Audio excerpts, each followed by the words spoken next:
Vocês, aqui quem fala é o professor Luiz, e no vídeo de hoje a gente vai resolver uma questão da UPSSA do ano de 2023, que fala pra gente o seguinte: entre os meses de maio e junho deste ano, a região metropolitana do Recife foi atingida por chuvas de moderadas a fortes, segundo a Agência Pernambucana de Águas e Clima. Elas provocaram alagamento e deslizamento de terra em barreiras e encostas dos morros, provocando uma tragédia anunciada. A maioria desses eventos ocorre nas encostas que têm inclinação angular média de 30 graus, onde existem rochas ou casas apoiadas em solos relativamente arenosos. Chuvas fortes ou moderadas, porém constantes, podem mudar o coeficiente de atrito estático para cinético de certas encostas, provocando deslizamentos. Um estudante curioso e observador com boa habilidade manual fez um plano inclinado de madeira com um ângulo ajustável simulando a inclinação de uma encosta e usou um pequeno bloco retangular também de madeira para imitar uma rocha. A partir das considerações do texto, qual é o maior valor do coeficiente de atrito estático entre o bloco e o plano inclinado, que deixará o bloco na iminência de movimento nas condições descritas na situação. Vamos lá, então a gente vai ter o seguinte, né? Esse estudante ele fez um plano inclinado e, considerando as informações dadas no texto, ele fez um plano inclinado de 30 graus. E aqui ele colocou um bloquinho de madeira. O que a gente precisa saber? Esse bloco ele vai estar na iminência do movimento. Significa que ele não está se movimentando ainda, mas está quase. E a partir disso a gente pode dizer, pelo fato do bloco não estar em movimento, que a força resultante que vai atuar nesse sistema vai ser zero. A partir disso, a gente pode começar a desenhar as forças que atuam nesse bloco. Bem, gente, e quais são as forças que vão atuar nesse bloco? A gente vai ter a força peso, que aponta para baixo, e a gente vai ter também uma força normal, que ela vai fazer 90 graus com a superfície de contato, e vai existir uma força de atrito. O que é interessante a gente saber é que essa força-peso, ela pode ser decomposta. Geralmente a gente vai fazer isso muitas vezes numa questão de plano inclinado. E aí, decompor um vetor é dividir ele em duas partes, né? A gente vai ter uma componente na direção de descida do plano, que eu vou chamar de Px, e a gente vai ter uma outra força que vai apontar para dentro do plano, que vai ser o Py. Desenhando ali nessa figura que a gente tem mais completa, a gente teria mais ou menos PY para cá e PX para cá, beleza? No sentido oposto ao do atrito. E de forma geral, a gente sempre vai calcular o quê? O PX, ele vai ser o peso vezes o seno do ângulo. E o PY, ele vai ser sempre o P vezes o cosseno do ângulo. E o ângulo que a gente precisa considerar é o ângulo entre a horizontal e a reta inclinada, beleza? Observa o seguinte, esse sistema está em equilíbrio, ele tem que estar em equilíbrio, né? Porque está na iminência de movimentar.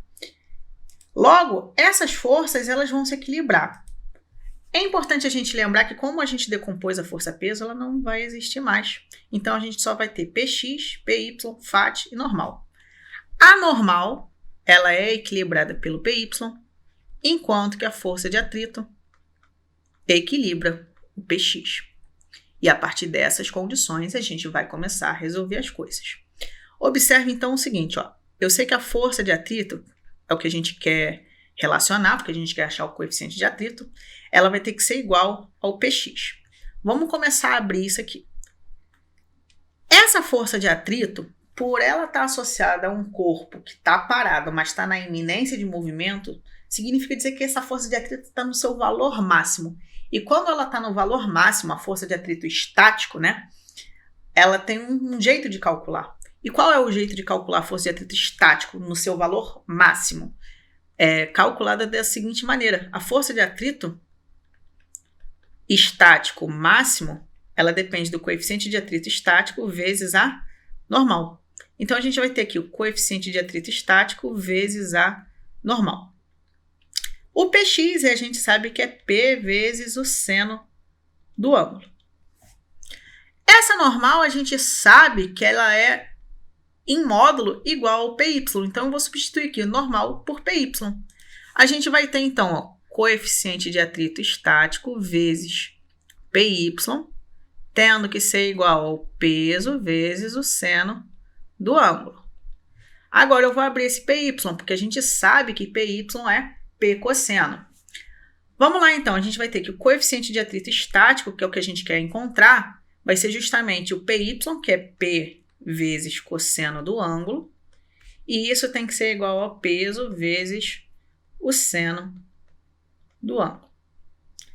Eu posso cortar o P que está desse lado com esse P do outro lado e pegar esse cosseno, passar para o outro lado dividindo. A gente vai encontrar que o coeficiente de atrito estático para essa situação vai ser justamente o seno do ângulo dividido pelo cosseno do ângulo. Seno sobre cosseno, gente, é tangente, tá bom? Se você não soubesse, você podia substituir o valor do seno de 30 e do cosseno de 30, sem problema nenhum. Então, a gente vai ter aqui que o coeficiente de atrito estático vai ser justamente igual à tangente do ângulo, que nesse caso vai ser o ângulo de 30 graus. Por quê? Porque ele deu na questão.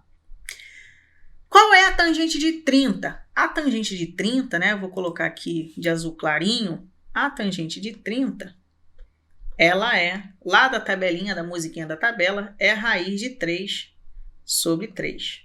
Então, vamos lá. Vou substituir esse valor aqui.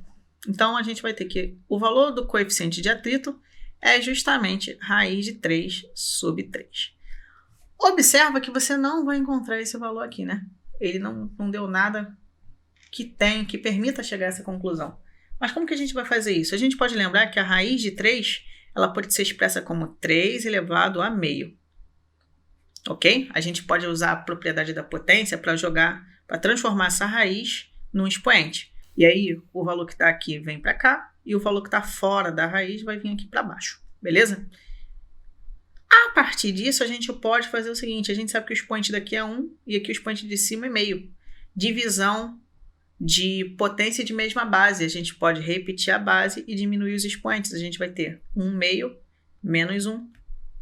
E a partir disso, né, meio menos 1 vai dar menos meio.